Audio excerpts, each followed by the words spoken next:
The military is projecting this as an important victory against the insurgents. It released a couple of pictures to back up its claim. This one shows some of the dead insurgents with visible gun wounds. Another shows the huge cache of arms and ammunition recovered from the insurgents. It's been a while the military recorded this kind of score against Boko Haram, but with no word on the whereabouts of the over 200 girls being held by the sect, many still question the military operation. And while the search for the girls continue, the sect has abducted approximately 30 women. The government is yet to react on this latest kidnapping. Women rights activist Joe Dumakin says women are now the worst affected by the Boko Haram insurgency.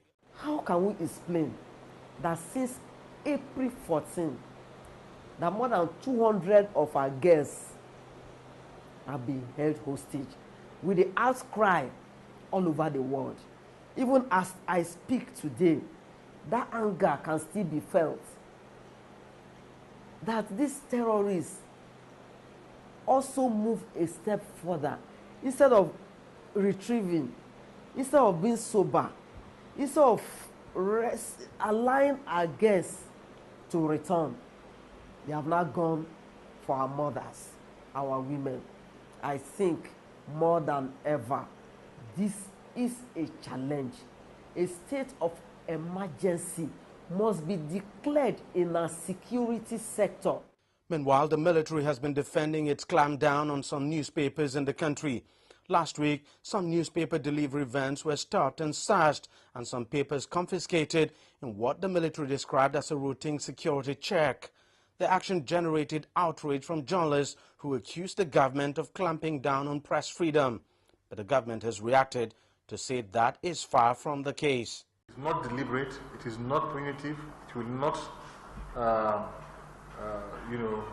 tamper with the content of newspapers. There is freedom of the press in this country, it is guaranteed, and this administration will do everything possible to ensure that it is protected. This is not a military clampdown. The military benefits a lot from the freedom of the press and wishes to ensure that it is guaranteed. It's just a feature of the time we are going through. Journalists are hardly buying that explanation, insisting the government intends to gag the press.